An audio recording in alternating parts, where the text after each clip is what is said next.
Hi there, and welcome to Rock Talk. Tonight we have part two of our interview with Mike Reno, my great friend Mike Reno from Loverboy. But first I want to tell you about what's coming up shortly on Rock Talk. Rick Emmett's coming on Rock Talk. He's apparently got a new book he's written. I'm looking forward to that. He's got a new album. And I know that they're making a documentary about Triumph, so I'm sure Rick will have a lot of great stuff to talk about. There's a guy in New York City, lives in Greenwich Village. I think he was from Rochester originally. His name is Willie Nile. That's W-I-L-L-I-E, Willie Nile, just like the river, except not like the river. He's a singer-songwriter. The guy is one of the most prolific songwriters. He's been around a long time. He's one of those guys that's sort of under the radar, but he's absolutely brilliant. I mean, Bruce Springsteen hangs out with this guy and gets him to jam at his concerts. He's got to be doing something right.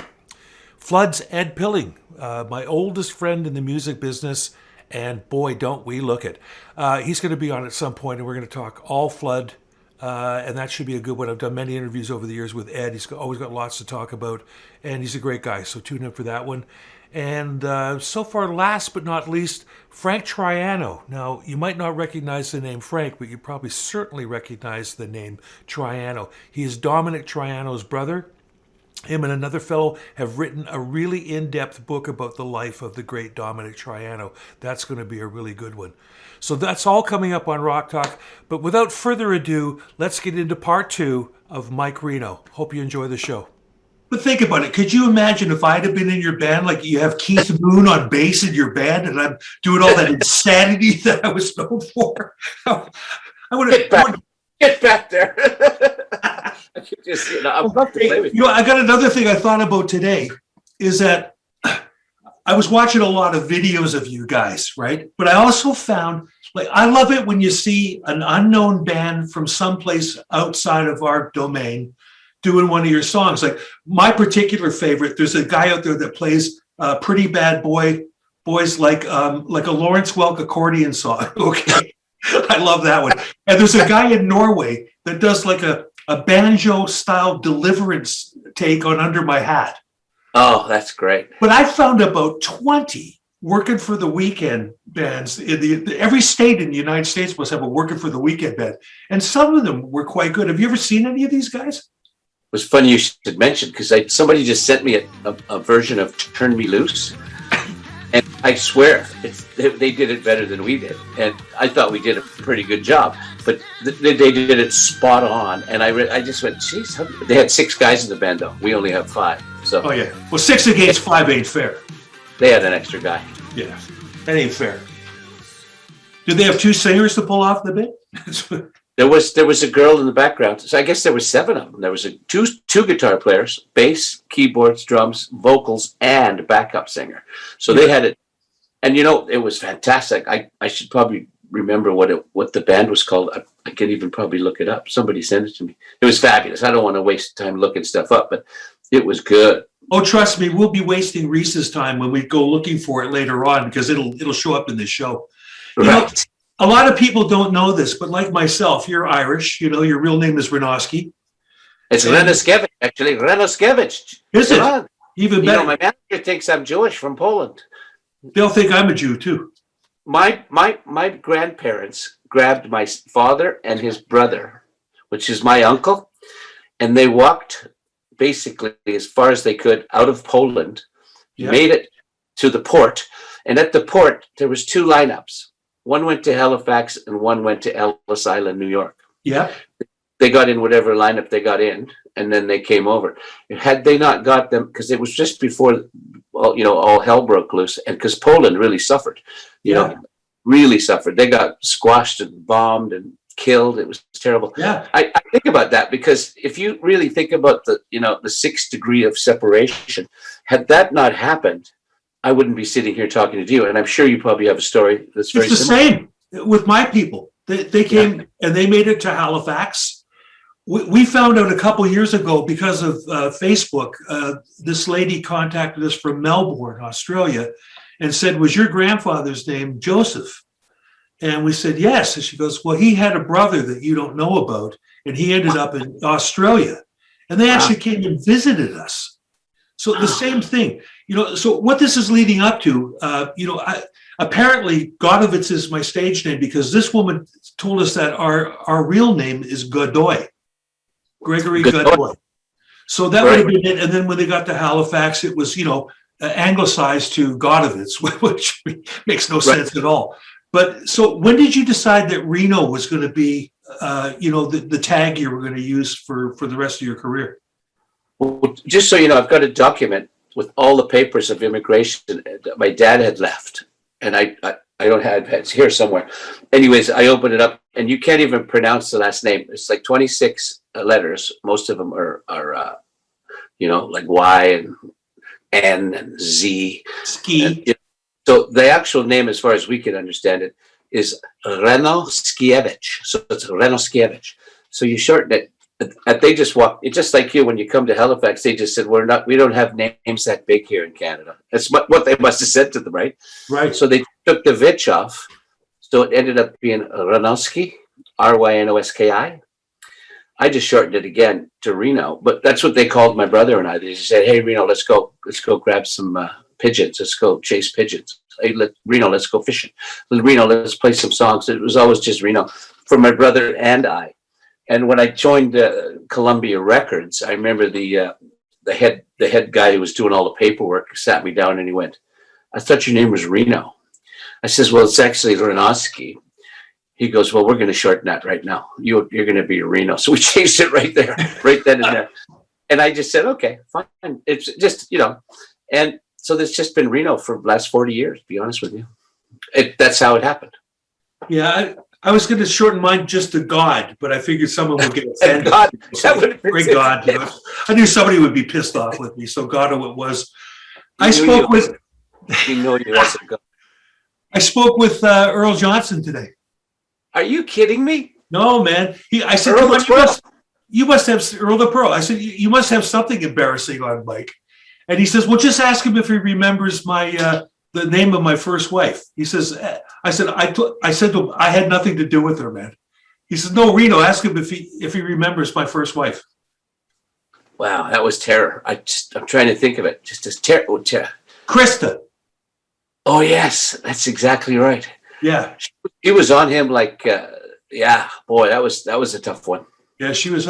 Anyway, this leads up to something. So there, Earl, I asked him the question. He drew a blank. Both of us are innocent as far as your wife is concerned.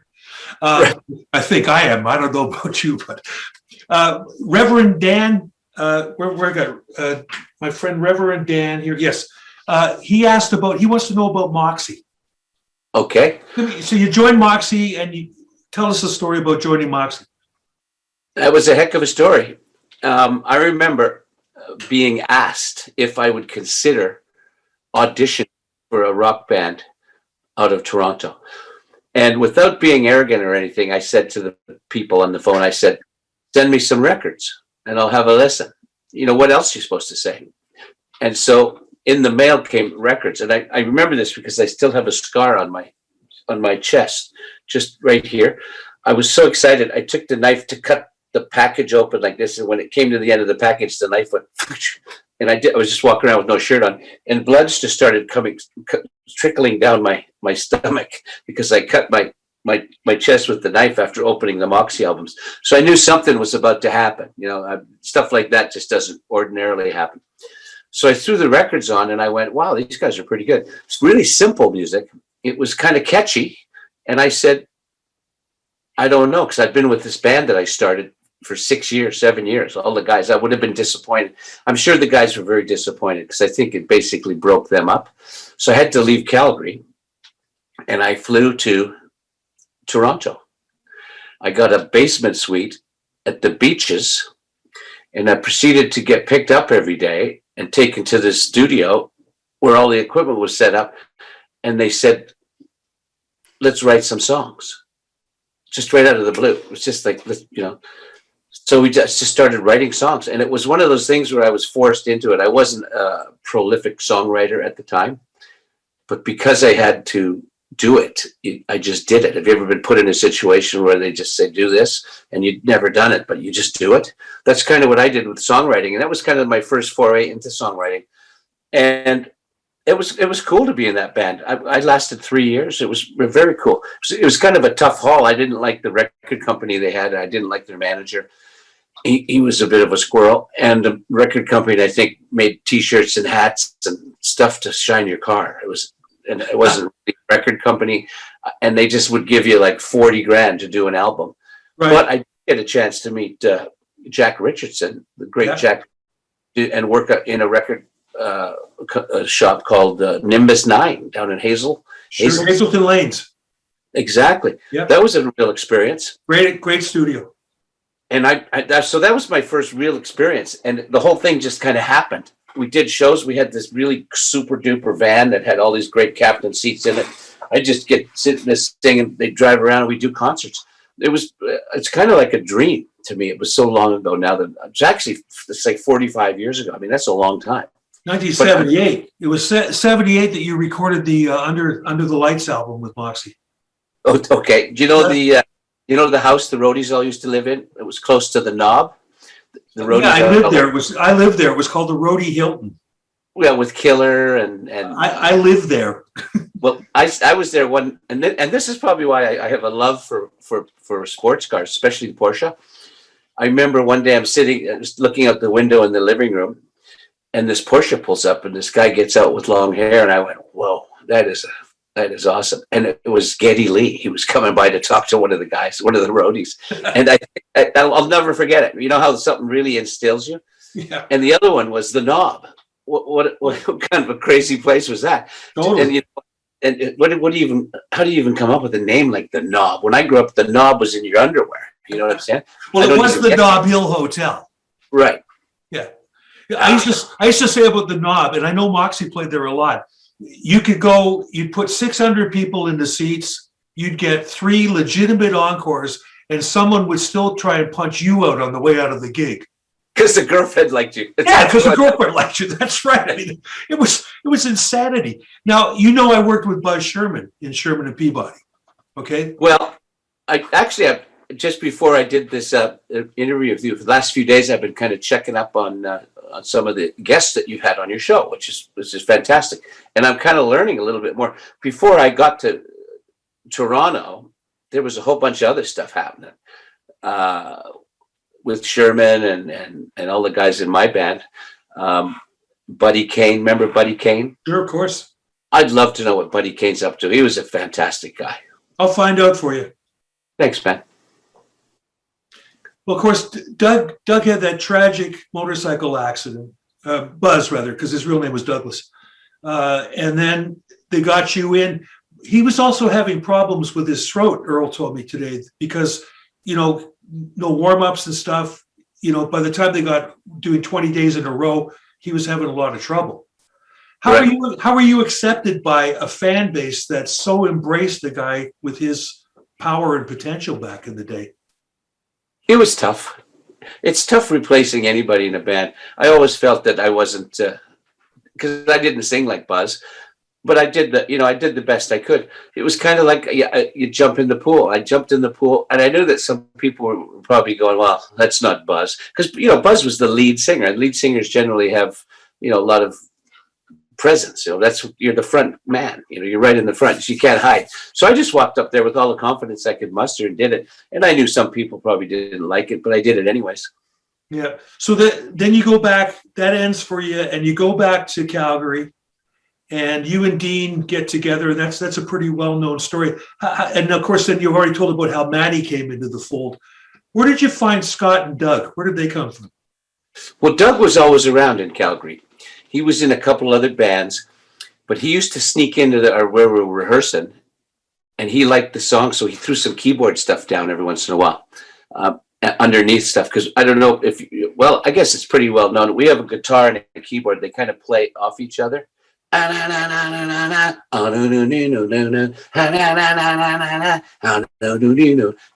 keyboard. That was kind of our thing. So he was, I remember, because he was, in order to stay alive, he was doing dishes at the restaurant that was down the street. Just anything to do to make money so he could still practice and work with bands. The band he was working with ended up kind of fading away. So he ended up saying, "I'll stick with you guys." So we had him very close to the beginning. And so we had Doug. So it was Paul, me, and Doug. We flew in drummers from all over the place: Atlanta, New York, Toronto, anywhere. We had an open invitation to have drummers come, and that was the hardest thing. And we knew, like I told you before, Paul wasn't going to settle for anything less than Matty. So that was a done deal. We just had to wait for the right time. He was still, I think, gigging with Streetheart, so we couldn't ask him then. And then we moved the whole show, minus bass player, out to Vancouver. And that's kind of when we pitched. Just before we left, we went to see Lisa Del Bello, just north of Calgary, at an outdoor festival. And it was the same thing. Paul and I walked up, and you could see the whole band, Lisa Del Bello's band, going, "Oh Christ, we heard about these guys. They're looking for some players, right?" It was almost like we were gunslingers who were coming into town, right? Anyways, we really wanted Scott. He was playing with Lisa Del Bello's band, and we just liked his whole thing, his whole vibe on stage, the way he played. He had big, long, curly hair. It was just perfect for what we were looking for. So we offered it to him, and he had to make a decision between, finishing college or joining a rock band. So that was and then he finally said, "Yeah, I'll do it." And he came and stayed at Paul Dean's apartment, slept on the couch until we got comfortable. And next thing you know, he had an apartment. I had an apartment. It was early beginnings. It was pretty tight. We used to record at this little studio. It was a 16-track recording studio underneath a music store, and we would cut demos down there. That's how we got. Bruce Allen involved. We cut some demos just of songs like "The Kid Is Hot Tonight," and we ended up giving it to Lou, who was handling our management at the time. But Lou actually was smart enough to know that if we didn't contact Bruce Allen, we were never really going to get in, because you have to get Bruce Allen involved if you're in Canada, Western Canada. And he was just wrapping up with BTO, and he was ready for another band, but he didn't quite know it yet. So we gave a cassette to our manager at the time, Lou Blair. He knew that Bruce was going to Las Vegas to do something, and every time he went to Las Vegas, he rented this Corvette from this store to drive around for a few days because he loved Corvettes.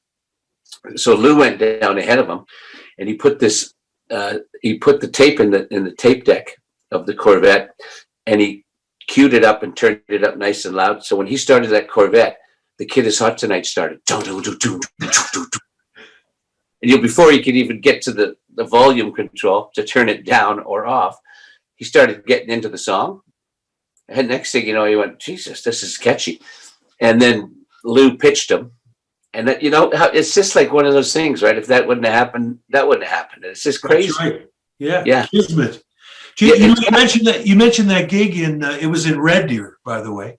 Yeah. Were you there? We played because Dean sat in with us that night, and Jerry Doucette sat in with us that night. I don't think you did. Right. Paul came up and played with us that night. We did something like "I'm Going Down" or something. Right. And Doucette was there, and Lisa Del Bello was there. It was a weekend pop festival on a mountainside or something. Yeah. That's right. Yeah. We were there too. I remember that gig. That's cool. That is very cool. You guys are celebrating a really big. I know Columbia Records is making a really big effort about it. It's 40 years and 41 years ago this year that your first album, and then 40 years for Get Lucky came out. Exactly. Yeah. Wow. So, and you've got we're going to show a picture of it at some point. Beautiful white vinyl copy. Have you got a copy in front of you there? I don't have one. There are some in the house here somewhere. Yeah. We'll have a picture one, and I'll get Paul to send me one. I'll give him. He usually charges me only half price for them. So it's the red vinyl, right? White vinyl is the one I saw today. Well, there's one with red vinyl, and it's unbelievable. I'll show it to you right here, real quick. And the red vinyl is made out of your pants, right? Yes, the pants that I wore constantly on stage. I never took them off. Matter of fact, I have them on right now. I think we covered that earlier. So I don't know if you see this. Can you see this? It just went away. Oh, you have to join. See, old join to watch. Can you see that? Sort of. It's the usual standard thing. But oh, there we go. Red vinyl. I can see that. Yes. I'm trying to get there. It is right there. Yeah, I can see that perfectly. Yeah. So that's Did amazing. you see that album cover? I don't want to interrupt, but you see the album cover there? Yes. Is that a man or a woman? I'm going to say it's a woman. But a lot of people didn't know. She's Same got a with smoke. the other one. She's having a smoke. Yeah. That's actually the lady who designed the album cover. She took a self picture of herself standing there with having a smoke. And then she, after listening to the album, she wrote down on that album, she typed on the Polaroid that she took the test picture. Yeah. She put it in a typewriter and she typed all the words to one of our songs, the Little Girls song, actually, which wasn't a big hit, but it's on that album. So if you really look at the album cover, it's got lyrics to one of our songs typed on the Polaroid picture of herself. You know how sometimes you take a test picture and it turns out you can't get any better than that? Because of course, that's kind of what happened with that album cover. Barbara Aston. Let me see. I had a question from somebody. We veered so far off. You know, I got 85 pages of questions, and they're all over the floor right now. Okay. Oh, okay. Here we go. Rick Ingleson would like to know who came up with the design for the first album cover. So you've already answered that one. Am I like, dude? I'm just going to rip this right off here, right there. Just throw that on the floor here, so I don't get lost here. My gal, Mrs. Claypool, she says, these guys in Canada are bigger than anybody. And she means it. She loves your band. She's met Paul a couple of times. I don't think she's met you. She goes, why isn't, so this is from Mrs. Claypool, who does administrative work for us. Why isn't there a definitive biography of this band? How come no one's ever written a big coffee table book about you guys? I don't know. I have no clue. You know, there's a lot of things that got missed with our little group. We already talked about the Juno Awards, missing out on just even showing a picture of us in the 50-year celebration. That one I still can't get out of my head. The other thing is, people wanted to do documentaries about us. And it's kind of funny, but a lot of us kind of went through metamorphosis after playing together and working through life and traveling around the world. You go through these metamorphoses where you actually change from crazy man to not so crazy man. You know. I'm waiting. So a lot of the guys don't really want to discuss the crazy parts. But we played we were in station wagons and we were driving down the road, sleeping in the back, doing concert after concert. And then they finally, somebody got us a tour bus, and we all got in the bus and we're sleeping and drinking beer and playing poker, and just anything. We're young, we're crazy. There were the hit parades going. It was a dream come true. It's actually a movie, but we haven't done it yet. I'm kind of thinking of maybe screenplaying it and see what happens. Yeah, well, I'd written down that considering what goes on during tours, Loverboy has always been above suspicion as far as the sex, drugs, and overindulgence usually associated with rock and roll goes. I haven't got anything on you guys myself. So it's a case of good clean Canadian boys at work, or were you guys just really good at covering your tracks? There were times, I learned very quickly that if I got crazy the night before and I had a show, you stand on that stage in front of thousands of people and you feel like absolute dog shit. You know you're never going to do that again. And then you do it again, of course. Then you say, "That's right. I'm never going to do that again." As a singer, if you can't sing those notes because you hit it too hard the night before. So, of course, we hit it too hard. We're 25 years old. We sold millions of records. But you'll learn really quickly that if you keep doing that, it's not gonna last forever. You got to be able to do it. It's almost like a hockey team. That's the way we looked at it. And those hockey teams could out party us. I guarantee you that. We used to play in the arenas. They play the night before. They come and watch the show. We stick around and watch them play an NHL game the next day.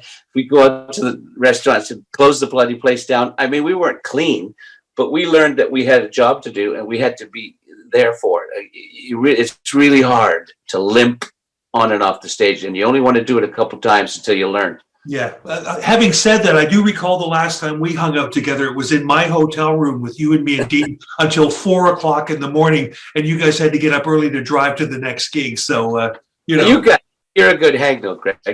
You're a good hang. Thank you, brother. We sort of got to wrap it up, but the one thing I do want to say is, like, First of all, what are your plans? You guys are going back out on the road. I saw some dates that were written down. What's next for you personally? I mean, you've already done the renovation or the renovation solo album that you put out. What are your plans personally? Are you going to write a book? Are you going to write a screenplay? What are you going to do? I've got notes for the book, which could be a screenplay. I've also got. I decided to be a little more outdoorsy. In times, everybody was wearing masks. I was just hanging out at the country club, not a real country club, just a place down the road where a lot of my friends lived. And I got my golf game together. I used to be a 20 handicap. Now I'm about a 10. So I'm out, and I got a boat. I've been going out and getting crab from the Pacific Ocean and having crab night at my place. Sunshine. I'm trying to be. I was on the road for 45, 50 years, honestly, without bullshit. And this last year off kind of made me realize that there's a whole bunch of other things I'd like to do as well. So I started doing them, and I'm actually pretty comfortable with that. And the going back on the road, I think our first few shows are in California, which will be okay. But it's going to be a bit nerve-wracking. I've got to be honest with you. It really is. I think we're going to go down a couple days early and run through a few things and get back to being together. The band is tight. I guarantee if we played right now, like tomorrow or tonight, it would sound pretty good because these guys are good. I'm lucky to be singing with this band, to be honest. And it's like riding a bike, isn't it? I mean, you get on there and you go, oh yeah, we haven't rehearsed in 6 months or a year. Yeah. Oh, I remember that. And then it comes back. Well, that's fantastic. I might have to write all the lyrics. I'll probably come up with new lyrics for every song, but at least I'll get through them. I write them. I can wreck them if I want. That's what I always say. Hey, I wrote them. I can forget them. That's why you turn the microphone around. Let them do it. The last thing. This is going to be a shameless plug, but I have to do it because Mrs. Claypool even said it, I have to, and Reese even laughed. You took me aside. The last time I saw you play was at the Saddle Dome. You guys were playing a gig with Journey, and you conspiratorially took me into another room, and you hushed tones and shut the door, and you said, your solo album that you recorded with Paul, who produced the album, is a masterpiece. And I died. Will you please tell people to buy it? Because nobody listens to me. No, really, that is a fantastic record. You must have been writing about something. You were really wanting somebody to love you, weren't you? I know it. Well, it was involved. Yeah. And did it finally work out, or did you move on? No. It's a great record. Well, it worked out because I came back to Toronto to get away from that, and I ended up with Mrs. Claypool. So yes, everything's good. Well, you know what? You put your heart and soul into that record, and if people really want to have a good listen, pick it up. I mean, it's fantastic, and I mean that. I'm not blowing smoke up your ass. I'm kidding, but I'm not kidding. Right now, underneath you in the show, it's going to just be saying "Shop Greg Otovitz," and then over top and flashing all the way down. The album covers are up there. I've just used you to shill for me, okay, Mike? Well, Mike, I want to thank you so much, man. No, I'm not going to say loverboyband.com. I'm not going to say that. You don't have to. Okay. Yeah. Okay. Obviously, anything else you want to add that I forgot to bring up? Well, not really. We just touched it all. It's funny when we talk like this. It's a lot of it. I go back, 40, 45 years. It's hard to come up with this stuff, but I'm feeling good about having that discussion. It's like seeing a good psychiatrist for a couple hours. I feel free. I'm free. Great seeing you, Mike. And good luck with the Loverboys. Give my best to all the boys. You know how I feel about them, man. Thanks, Greg. Okay. And we'll see you guys next week on Rock Talk.